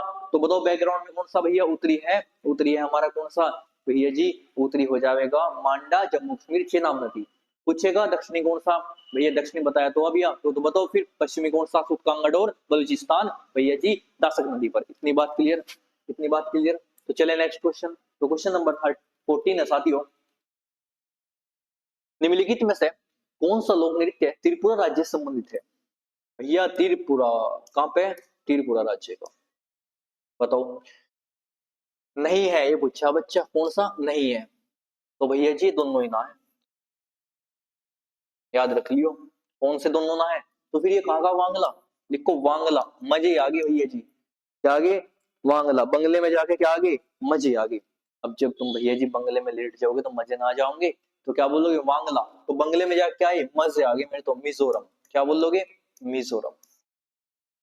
अब मुख, मुखोटा क्या कर लिया? अरुणाचल प्रदेश। अब भैया अरुण ऐसी है भैया जी, कुछ कुछ बात कह दो कोई थोड़ी सी भी तो अपना मुख कैसे कर ले?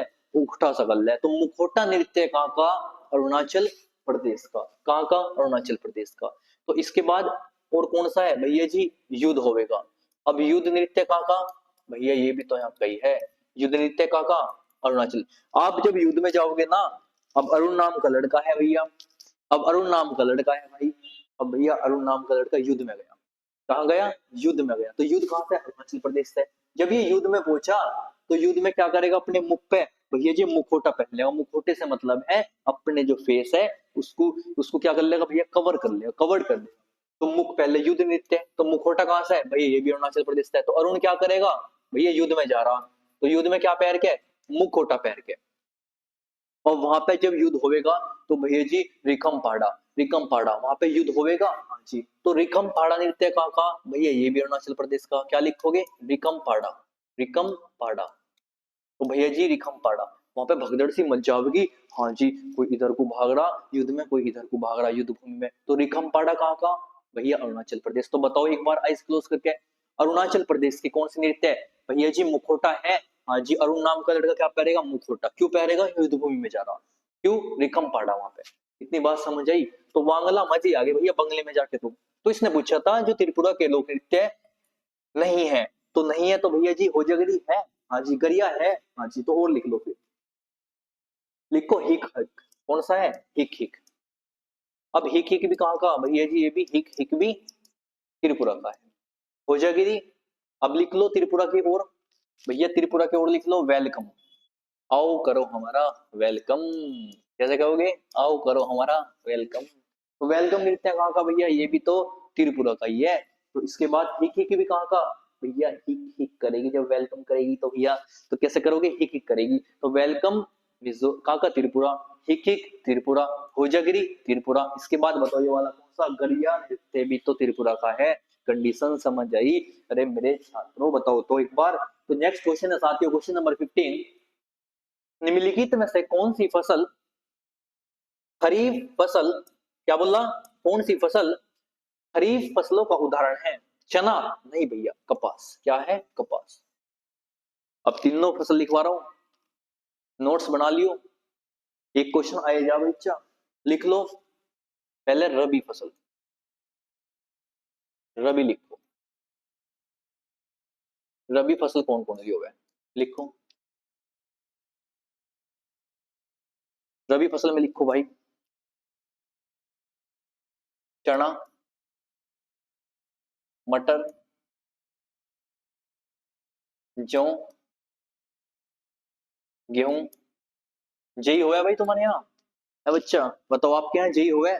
हमारे उत्तर प्रदेश में तो हुआ है भैया, हमारे आसपास तो जई, तो जई हुआ है ना, जई की फसल। हाँ जी, सर्दियों में तो आवे जई। हाँ जी, जई के बाद लिखो कौन सा भैया जी? चना, मटर, जौ, गेहूं। जई के बाद क्या लिखोगे भैया? जई के बाद लिखेंगे हम क्या? अब आ जाओ जायद फसल पर। कौन सी? जायद फसल। तो जायद फसल लिखो। जायद फसल कौन कौन सी? जायद हुआ है बच्चा, जैसे आपने क्या खाया भैया? तरबूज खा लिया मैंने तो। अब तरबूज खा के कैसा मन करेगा तुम्हारा भैया जी? खरबूजे का करेगा। तो भैया खरबूजा कहाँ का? ये भी तो जायद फसल के अंदर आओगा। और खरबूजा खा क्या करोगे तुम? ककड़ी खाओगे। हाँ जी, ककड़ी भी तो खाओगे। और भैया खीरा भी तो खाओगे, और खीरे के साथ में फिर कड़वा मुंह जाओगे, कड़वा कड़वा करेला भी खाओगे। तो करेला ये सब क्या है, जायद फसल है। इतनी बात समझ आई। इसके बाद आप मुझे बताओ, तो फिर भैया जी खरीफ फसल कौन सी हो गए, लिखो इधर खरीफ फसल। खरीफ फसल, तो खरीफ फसल में लिखो मूंगफली। अब मूंगफली चल रही सर्दियों में, मजा ही मजा भैया, मजा ही मजा, क्या बोल दोगे, मजा ही मजा। अरे बता भी देख रो, मजा आ रहा नहीं आ रहा, भैया लिखो मूंगफली। मूंगफली। अब तुम खाओगे भैया सोयाबीन, क्या खाओगे, सोयाबीन। अब भैया बाजरा भी तो लाओगे तुम, खेत पे जाते हो आप लोग, बाजरा। इसके बाद भैया जी बाजरा आओगे तो क्या होगी, फिर मक्का भी आओगी, क्या होगी, मक्का भी आओगी। अब बाजरा या मक्का ही, भैया फिर क्या करेंगे, हम धान लगाएंगे, क्या लगाएंगे, धान। और यहाँ जई थी, यहाँ अलसी भी तो थी भैया जी, अलसी। तो ये तीनों जो है हमारी प्रमुख फसल है। कौन कौन सी बच्चों, मैंने बताया, एक तो आपको कौन सी बताया, एक आपको बताया मैंने रबी फसल। रबी में कौन कौन सी, चना मटर जौ गेहूं जई अलसी। जायद फसल तरबूज खरबूजा ककड़ी और खीरा और करेला। खरीफ में मूंगफली सोयाबीन बाजरा मक्का धान। तो इतनी कंडीशन समझ आई। तो साथियों नेक्स्ट क्वेश्चन है हमारा, नेक्स्ट क्वेश्चन है हमारा, क्वेश्चन नंबर कौन सा भैया जी 16।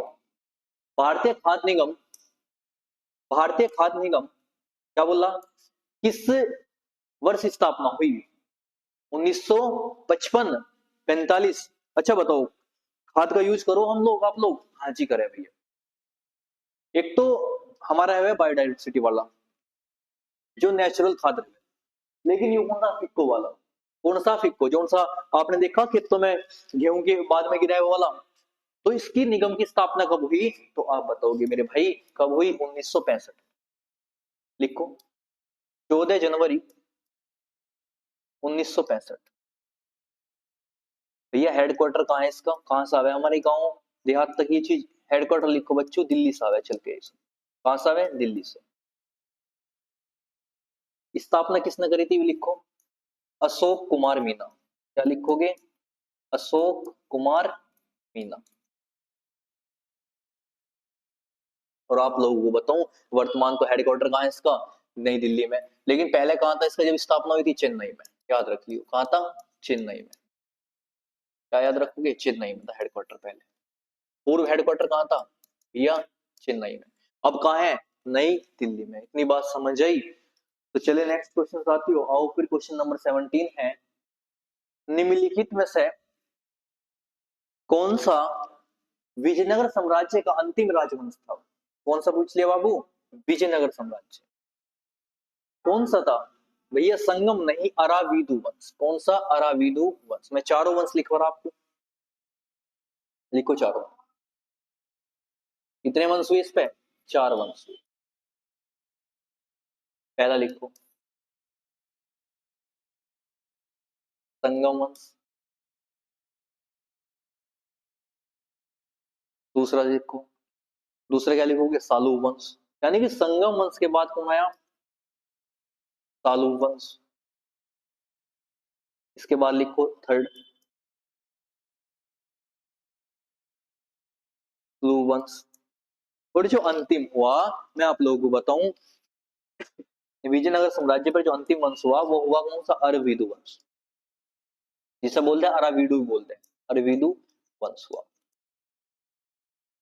तो जो विजयनगर साम्राज्य था, इसकी स्थापना लिखवाई थी मैंने कल आपको, हाँ जी लिखवाई थी। इसकी स्थापना लिखवाई थी भैया, लिखवाई तो थी आपने, क्या लिखवाई थी, तो इसकी जो स्थापना हुई थी विजयनगर साम्राज्य की 1336 में। किसने करी थी, 1336 में भैया जी, किसने, हरियर और बुक्का ने, हरियर और बुक्का ने।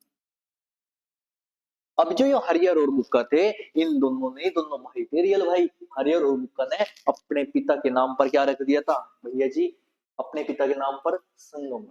तो संगम क्या इनके पिता का नाम था, हाँ जी भैया, इनके पिता का नाम क्या था, संगम था। क्या था, संगम था। तो पहला वंश कौन सा हुआ, संगम, सालू, तुलु और अराविदु। तो इसका कार्यकाल लिख ले। आओ तो लिखो 1336 से 1485, फिर लिखो 1485 से 1505, और जो तुलु वंश हुआ बच्चों ये कहां से हुआ भैया जी 1505 से, क्या लिखोगे, अरे बताओ मेरी गुड़िया 1505 से 1570 तक, और जो अराबिदु वंश है 1570 से 1600 क्या लिखोगे 12 तक। इतनी बात समझ आई, चारों के कार्यकाल लिख लिए।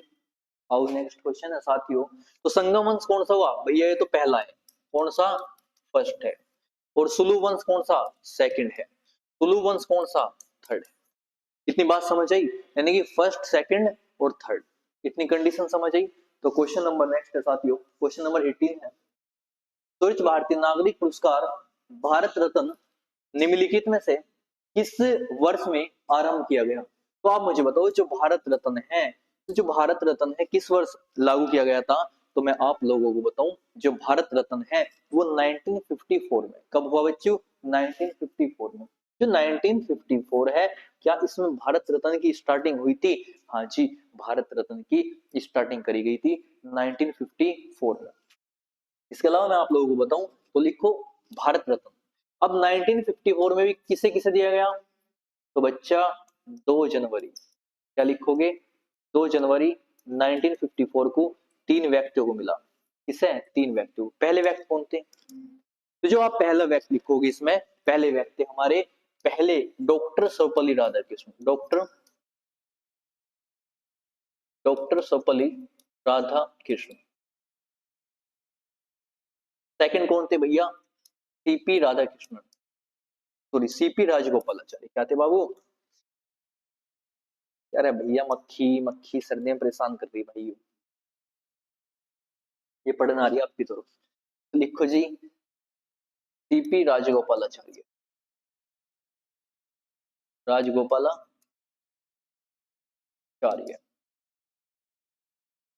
इसके बाद लिखो थर्ड सीवी रमन, और जो ये सीवी रमन थे भाई, ये सीवी रमन हमारे भारत में ना प्रथम वैज्ञानिक थे, क्या थे प्रथम वैज्ञानिक।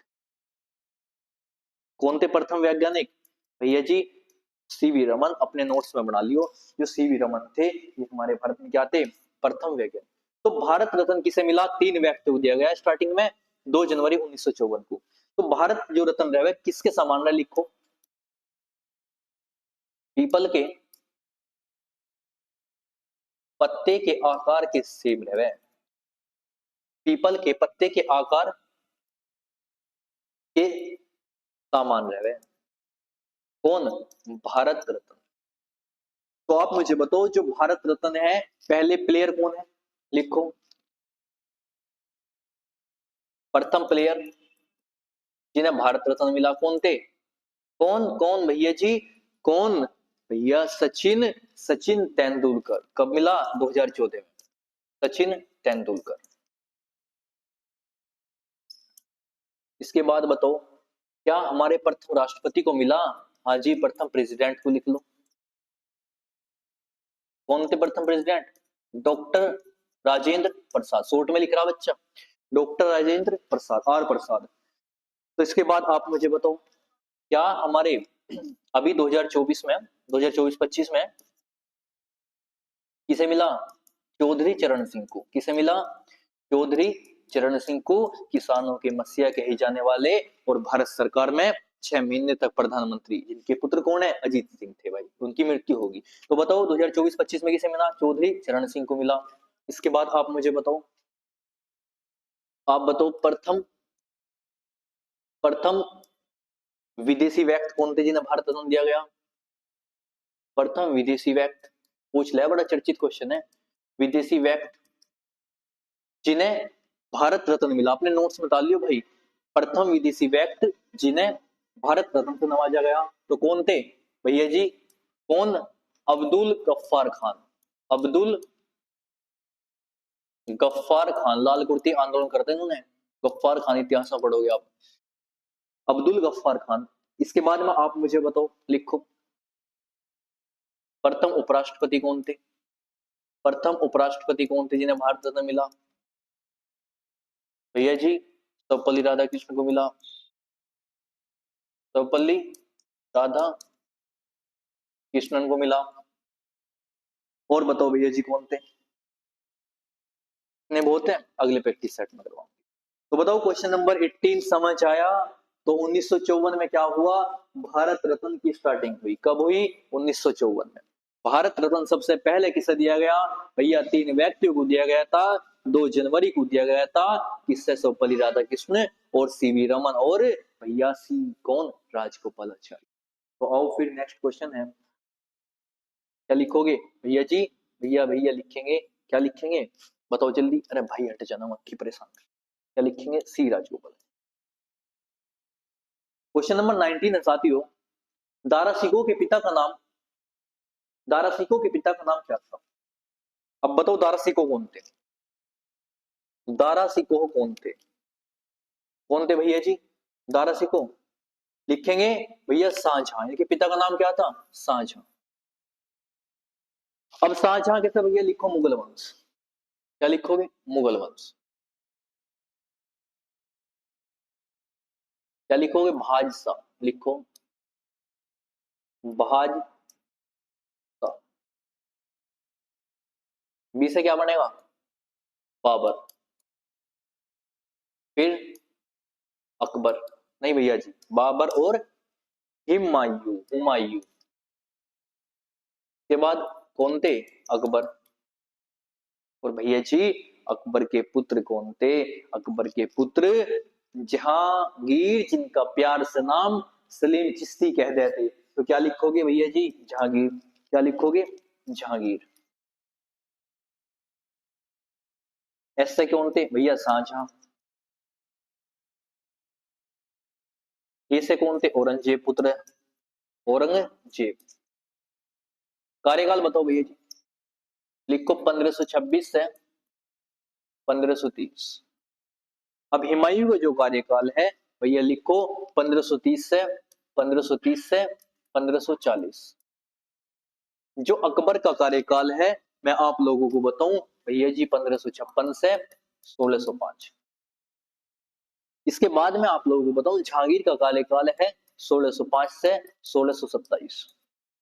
और इसी शाहजहां, जो शाहजहां की बात कर रहे ना भैया 1627 से 1658। अरे नोट्स बना रहे हो मेरे मेरे नौजवान साथियों, मेरे भाई और बहनों, बताओ नोट्स बना रहे हो ना यार? स्माइल तो कर दो, एक घर जैसी फीलिंग है आपसे, सच बता रहा हूँ। बिल्कुल एक जैसे अपने परिवार में, अपने भाई बहन बड़े छोटे जो भी देख रहे हो, ऐसी फीलिंग है आप लोगों से। तो बताओ एक बार भैया 1658 से क्या भैया 1707, 1707 तक, 1707 तक कौन? जहांगीर, औरंगजेब। तो बताओ शाहजहां का कार्यकाल कब से है? भैया बताओगे 1627 से 1658 तक। अब हुआ ऐसा, शाहजहां के 2 पुत्र थे, एक का नाम था दारा सिकोह और दूसरे का नाम था औरंगजेब। अब जो औरंगजेब था जो वो चतुर आदमी था। इतिहास के पन्नों में औरंगजेब एक क्रूर शासक है। कैसा है भैया जी? अब जो इसके बीच में क्या हुआ, बोला जी गद्दी पर कौन बैठेगा? अब पिताश्री ने बोल दिया भैया गद्दी पर तो कौन बैठेगा? दारा सिकोह बैठेगा, बड़ा लड़का था। अब जैसे गद्दी का वारिस चुना जा, पहले से प्राचीन इतिहास से मैं आपको बताऊं गद्दी के लिए युद्ध हुआ। जिस प्रकार आप हरेक वंश में जाओगे मगध पर, पितृहंता वंश क्यों कहा गया? क्योंकि बेटे ने पिता की हत्या, उसके बेटे ने अपने पिता की हत्या, 4 वंश ऐसे चले गए थे, हरेक वंश, नंद वंश, मौर्य वंश।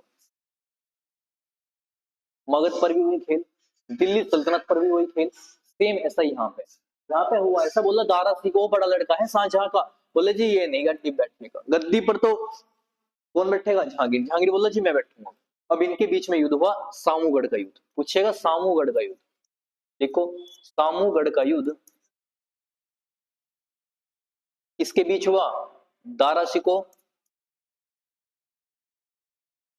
दारा सिकोह वर्सेस कौन भैया जी? औरंगजेब, औरंगजेब के बीच। किसके बीच? औरंगजेब के बीच। अब जो दारा सिकोह है, कब हुआ था भैया जी? ये युद्ध हुआ कब कब भैया जी? इसका युद्ध हुआ कब? आप लिखोगे 1663 में, लिखने की जरूरत नहीं, इसके बाद लिख लो सामूगढ़ का युद्ध। इसके बाद एक युद्ध हुआ कौन सा? आप सामूगढ़ के बाद में होगा देवराई का युद्ध।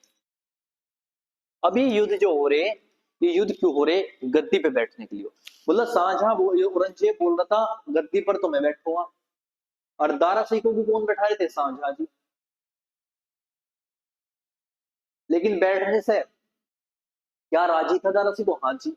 लेकिन औरंगजेब तो नहीं था ना। औरंगजेब ने बोला जी हम बैठेंगे गद्दी पर। तो सामूगढ़ का युद्ध क्यों लड़ा? गद्दी के लिए। अब देवराई का युद्ध हुआ, सेम यही, दारा सिको वर्सेस औरंगजेब। तो ये लड़ा गया 1563 में। कब लड़ा गया भैया जी? ये लड़ा गया 1663 में। कब लड़ा गया? आप बात करोगे भैया जी, 1663 में युद्ध लड़ा गया। कब लड़ा? 1663 में। लिख लियो बाद में। इसके बाद हुआ देवराई का युद्ध हुआ। हाँ जी। अब जब देवराई का युद्ध हुआ, इसमें जो जीत बताई गया इतिहास के पन्नों में, इसमें जीत हुई औरंगजेब की। और औरंगजेब ने अपने भाई तारा सिकों को, अब शाहजहां नाश्ता कर रहे थे भाई, अब शाहजहां के नाश्ते में पेश करा गया तारा सिकों को प्लेट में काटकर अपने भाई को। किसने? औरंगजेब ने। और अपने पिता को बंदी बना लिया। आप कभी ताजमहल जाओगे, ताजमहल के समक्ष सामने, जब ताजमहल के सामने जाओगे तो एक एक वहां पे मीनार है सामने बिल्कुल, तो वहां पे जब जाओगे ना, उसमें इसने अपने पिता को कैद कर दिया था। और जब अपने पिता को कैद करा गया, अपने पिता को कैद करने के पश्चात मैं आप लोगों को बताऊं, उसमें इनने कम से कम 6 से 8 महीने बंदी बना कर रखा, और खाना बस पीना इतना ही था। लेकिन इनकी सेवा करने शाहजहां की पुत्री आई, और शाहजहां की पुत्री ने अपने पिता की सेवा करी। नाम है गुलबदन बेगम। तो बताओ, शाहजहां के बाद, हाँ जी, पिता का नाम क्या था रसिक हो गए? शाहजहां। कार्यकाल 1627 से 1658। तो औरंगजेब का कार्यकाल क्या लिखवाया था मैंने भैया? 1658 से 1707 तक। इतनी बात समझ आई, लिख लोगे। चलो नेक्स्ट क्वेश्चन, अंतिम क्वेश्चन है आज का। आई एम नो मसीहा, आई एम नो मसीहा अभिनेता की आत्मकथा। मैं मसीहा नहीं हूं, कोरोना के समय में सबसे ज्यादा साथ देने वाले भारत के सोनू सूद। पूरी बॉलीवुड में सबसे ज्यादा साथ दिया गया ना कोरोना के समय 2021 में, वो इन सोनू सूद ने राज्य के लिए वैक्सीनेशन अपनी तरफ से भिजवाई थी।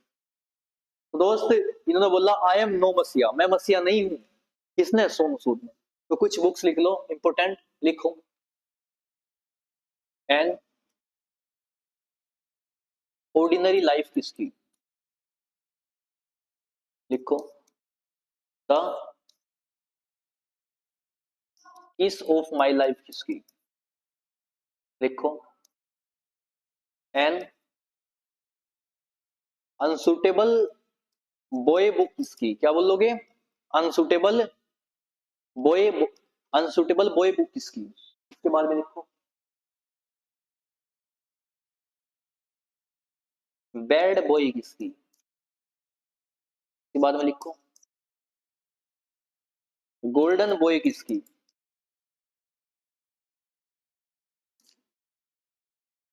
तो आप बताओगे भैया जी, एन ऑर्डिनरी लाइफ किसकी है? नवाजुद्दीन सिद्दीकी, नवाजुद्दीन सिद्दीकी।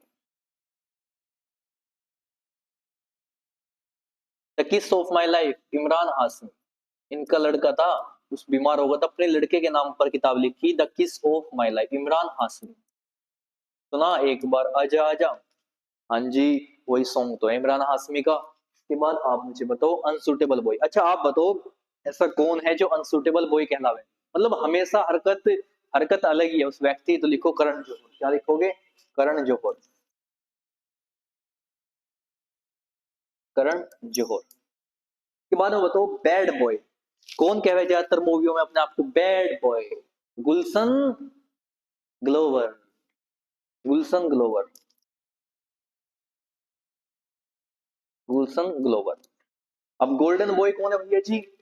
अपने परछम, अपने जेवलिन थ्रो से, भाला फेंक से अपने आप में भाला फेंक दिवस मनवाने वाले, और भारत के लिए गोल्ड मेडल लाने वाले 2021 में 89 पॉइंट कुछ भाला फेंकने वाले भारत के नीरज चोपड़ा। क्या नाम है? नीरज चोपड़ा। भैया कहां से बिलोंग करे बताओ ना फिर। अरे बताओ भैया जी कहां से बिलोंग करे? ये हरियाणा से। कहां से? हरियाणा से। कहां से? हरियाणा से। और बुक बताओ मुझे, लिखो कुछ चर्चित बुक। लिख लो गोल्डन गन, क्या लिखोगे भैया जी? गोल्डन गर्ल किसकी बुक है? अब जो गोल्डन गर्ल बुक है उसके अलावा आप मुझे बताओ, फिर जो गोल्डन गर्ल है किसकी भैया? पीटी उषा की। क्या लिखोगे? पीटी उषा की। के बाद में बताओ, शटलिंग टू द टॉप किसकी? शटलिंग टू द टॉप किसकी बुक है? तो आप बताओगे भैया जी, शटलिंग टू द टॉप है पीवी सिंधु की। क्या बोलोगे? पीवी सिंधु की। पीवी सिंधु की बुक है। किसकी बुक है भाई? पीवी सिंधु। पीवी सिंधु की बुक है। इतनी बात समझ आई? और बताओ भैया, लिखो तो फिर लिखो। Serve to win. Serve to win किसकी? नोवाक जोकोविच की। नोवाक जोकोविच की। अरे मजा आ रहा नहीं आ रहा? बताओ तो यार, एक बार लगना चाहिए भैया मजा। आ रहा नहीं आ रहा आपको? तो बताओ आंसर क्या आता हमारा? सोनू सूद। किसने बोला जी आई एम नॉट मसीहा? किसने बोला? सोनू सूद ने। इतनी कंडीशन समझ आई? इसके अलावा गोल्डन गर्ल कौन है? पीटी उषा। पीटी उषा का पूरा नाम बताओ आप मुझे। भैया आप बताओगे परिमल उषा। क्या लिखोगे? परिमल उषा। इतनी बात समझ आई? तो परिमल उषा। तो बताओ एक बार, वाह वाह होनी चाहिए। प्रैक्टिस सेट कंप्लीट, तो एक बार वाह वाह करो। अरे लगना चाहिए यार, वाह वाह से तो करो। कि क्या बोलेंगे? क्या क्या बोलेंगे? ये जो आसमान में तकते हो तुम, ये जो आसमान में तकते हो तुम, आसमान में कोई रहता है क्या? ये जो आसमान में, ये जो आसमान में तकते हो तुम, आसमान में कोई रहता है क्या? ये चैन मुझे क्यों नहीं मिलता, एक ही शख्स था जहां में क्या। तो साथियों, घर में सबको नमस्ते बोलना। जय हिंद, जय भारत।